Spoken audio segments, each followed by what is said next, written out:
विश्व भारतीय जनसेवा संस्थान की राष्ट्रीय सचिव श्री नागेंद्र कुमार कुशवाहा ने निरसा में जानकारी देते हुए बताया कि सहारा इंडिया के पीड़ितों को अब न्याय मिलने की दिशा में एक मजबूत कदम उठाया गया है। उन्होंने कहा कि सहकारिता मंत्री अमित शाह की नीतियों के कारण भुगतान प्रक्रिया में विलंब हो रहा है, जिस कारण निवेशकों को भारी परेशानी का सामना करना पड़ रहा है। श्री कुशवाहा ने बताया कि इस मामले में सुप्रीम कोर्ट में रिट याचिका दायर की गई है और न्यायालय से गुहार लगाई गई है कि जल्द से जल्द सुनवाई की जाए। माननीय सुप्रीम कोर्ट ने पहले ही सहारा इंडिया की 71 संपत्तियों को चिन्हित कर उन्हें बेचने और उससे प्राप्त राशि से निवेशकों को भुगतान करने का आदेश दिया था, लेकिन आरोप है कि सहारा प्रबंधन ने इन संपत्तियों को कौड़ियों के भाव में बेचकर अदालत के आदेश की अवहेलना की है, जिससे निवेशकों को नुकसान हुआ है। इस मामले में झारखंड सरकार के सहयोग से झारखंड सीआईडी में प्राथमिकी भी दर्ज कराई गई है ताकि दोषियों के विरुद्ध कानूनी कार्रवाई की जा सके और पीड़ितों को उनका हक मिल सके। श्री कुशवाहा ने कहा कि हम सफलता की ओर बढ़ रहे हैं और सहारा को निवेशकों का भुगतान करना ही होगा। नमस्कार, मैं हूं दिलीप कुमार मिश्रा। आप देख रहे हैं न्यूज इंडिया 24। हम आज आए हुए हैं निरसा विश्व भारती जनसेवा संस्थान के प्रधान कार्यालय, जिसके राष्ट्रीय सचिव हैं नागेंद्र कुमार कुशवाहा और संयुक्त सचिव हैं अशोक राम। तो आज हम कुछ बात करेंगे।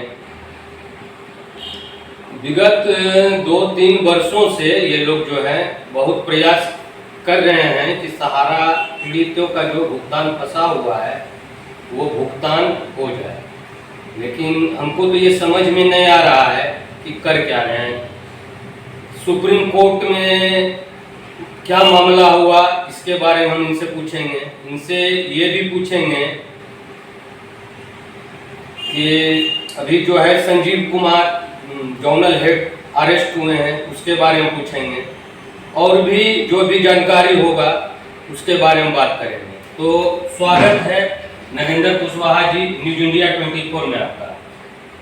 आप बताइए, आप तो बहुत दिन से प्रयास कर रहे हैं, लगे हुए हैं, आप अशोक राम जी दोनों बहुत मेहनत कर रहे हैं, लेकिन रिजल्ट तो कुछ दिख नहीं रहा है।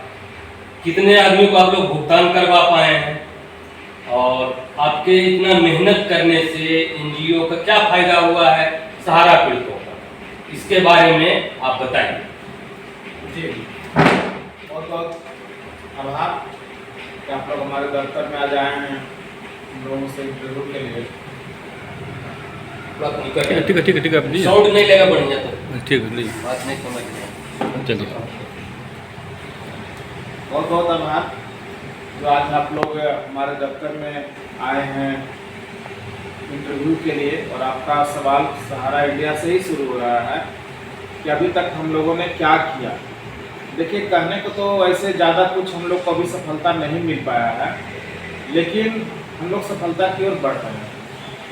सहारा इंडिया के खिलाफ में हम लोग माननीय सुप्रीम कोर्ट में रिट याचिका फाइल किए हुए हैं। झारखंड में हम लोग कई FIR किए हुए हैं और उसका रिजल्ट धीरे धीरे आप लोगों को मिलेगा।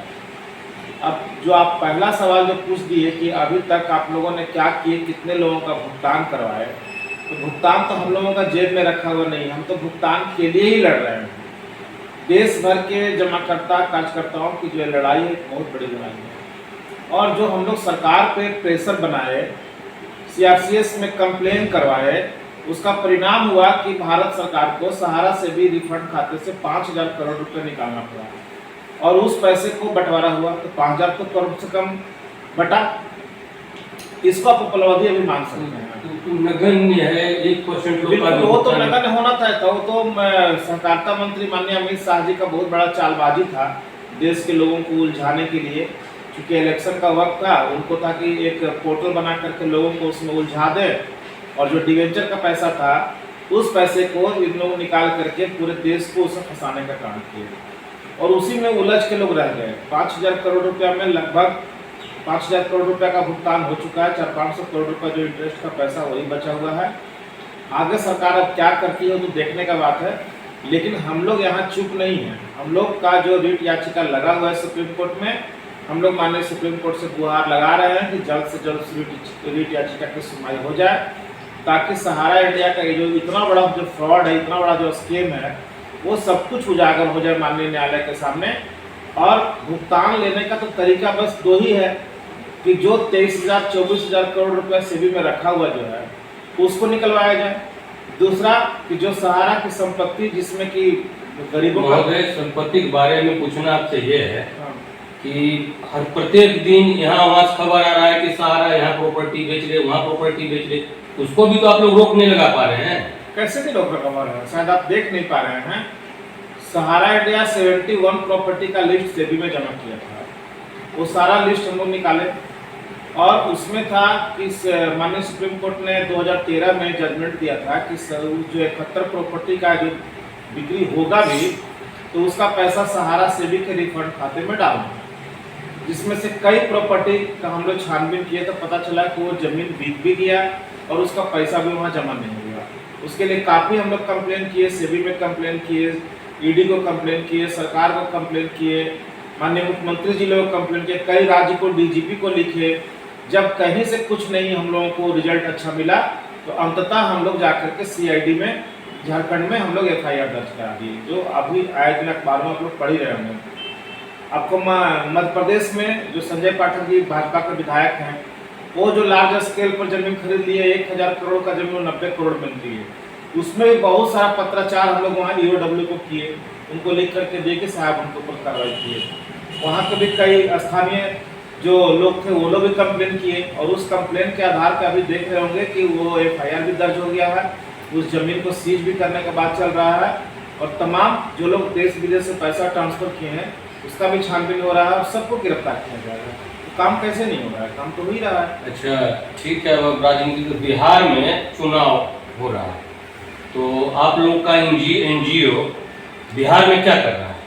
देखिए, अभी सबसे पहला सवाल जो है कि बिहार में हम लोग क्या कर रहे हैं। बिहार में हम लोग बहुत बड़ी तैयारी कर रहे हैं कि जिस प्रकार झारखंड में एनडीए को हम लोग धूल चटाए थे, क्योंकि एनडीए ये जो माननीय अमित शाह जी और मोदी जी, यही लोग हमारे भुगतान में बाधक हैं, क्योंकि ये लोग मुंह खोलने को तैयार नहीं हैं और थोड़ा सा मुंह खोलते भी हैं तो केवल मामला को फंसा देते हैं और सहारा के संरक्षक यही लोग हैं। तो इसलिए इनको हम लोग यहाँ सबक सिखाए थे। बिहार में भी इनको सबक सिखाने का हम लोग तैयारी कर रहे हैं और सबक सिखाएंगे हम लोग, सड़क पर तो करेंगे ही।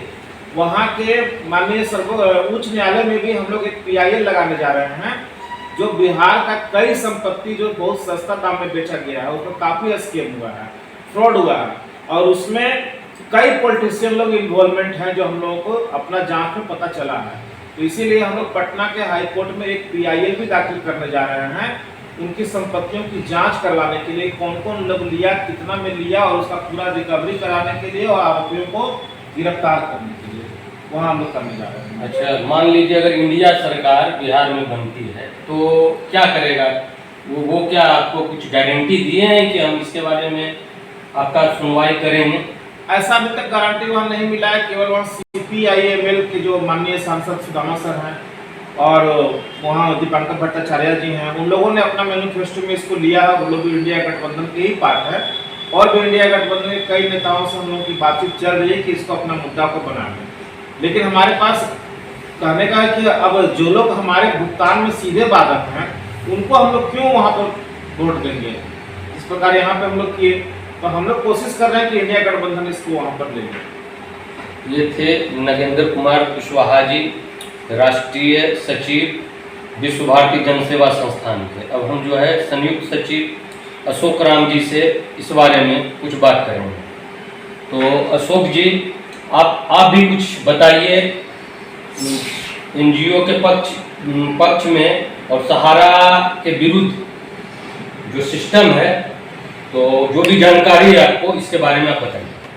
जी, सबसे पहले आपके लिए 24 का धन्यवाद है। आपने इस सहारा के मुद्दा को लगातार विगत 2-3 वर्षों से उठा रहे हैं। एक तरह से ये जो हमारी लड़ाई है सहारा पीड़ितों की, तो आपका भी इसमें बहुत बड़ा सराहनीय कदम है। इसके लिए आपके चैनल को हमारे संस्थान की तरफ से कोटि-कोटि धन्यवाद। मैं आपको बताना चाहूँगा कि जिस तरह से सहारा इंडिया का मुद्दा चल रहा है, विगत 12-13 साल से ये मुद्दा चल रहा है भुगतान ना होने का। लेकिन शुरुआती दौर में हम लोगों को बहुत ज़्यादा कुछ समझ में नहीं आया, क्योंकि थोड़ा बहुत जो है क्रियाकलाप इसका चल रहा था। कुछ आंशिक राशि मिलती थी, मतलब छोटा छोटा पेमेंट वगैरह होता था, छोटी मोटी समस्याएं थी। लेकिन लोगों को विश्वास था, कार्यकर्ताओं को, जमाकर्ताओं को, कि छोटी मोटी प्रॉब्लम है, समस्या है, दूर हो जाएगी। लेकिन अब 19-20 के दौर में देखेंगे कि ये समस्या धीरे धीरे बहुत बड़ी रूप ले ली, एक विकराल रूप में परिवर्तित होगी। इसके बाद हम लोगों ने जो है डिसीजन लिया कि नहीं, अब तो कुछ करना पड़ेगा। जैसा कि सारा इंडिया के जो चीफ थे सुब्रत राय जी, अभी उनका निधन हो गया है, नहीं है। जब वो लास्ट जो 2021 में अपने वीडियो के माध्यम से उन्होंने कहा कि भुगतान कब होगा अभी बोलना मुश्किल है, उससे पहले वो लगातार कई वीडियो के माध्यम से छोटा छोटा वीडियो क्लिप दे करके जो है लोगों को आश्वस्त किए कि हिंदुस्तान के जमाकर्ताओं, कार्यकर्ताओं को, कि अगस्त में हो जाएगा, फरवरी में हो जाएगा, दिसंबर में हो जाएगा। इस तरह का उनका 3-4 स्टेटमेंट फेल हुआ।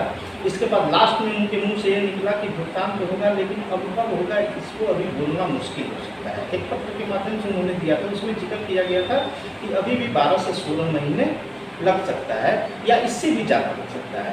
इसके बाद जाकर के जब हम लोग के दिमाग में आया कि मतलब ये तो भुगतान की कोई गारंटी नहीं दिख रही है, तब हम लोग के दिमाग में तरह तरह की बातें चल रही है। और उसी समय का ये आप जो देख रहे हैं विश्व भारती जन सेवा संस्थान, उसी समय उसी दौर में ये विश्व भारती जन सेवा संस्थान की उत्पत्ति हुई कि नहीं, अब हम लोग को कुछ करना होगा। तो पूछना ये है कि सहारा पीड़ितों का तो आप लोग लड़ाई लड़ रहे हैं, लेकिन बहुत सा ऐसे लोग हैं जैसे फ्रेंचाइजी भी, उनका दफ्तर का भाड़ा बाकी रह गया, जो कि लाखों करोड़ों में, जिसमें एक अशोक राम भी है। उनके लिए आप लोग क्या कर रहे हैं? ये तो ठीक है कि जो पीड़ित लोग हैं उनका लड़ाई आप लड़े, जो जमा की इन्वेस्ट किए उनके बारे में आप लोग क्या कर रहे हैं? सर देखिए, जब शरीर में तकलीफ ज़्यादा हो, एक तरफ मान लीजिए कि कोई आदमी का हार्ट अटैक हो गया और कहीं उसी पाँव में फुंसी होती, इलाज किसका पहले होगा? पहले हार्ट का ही होगा ना।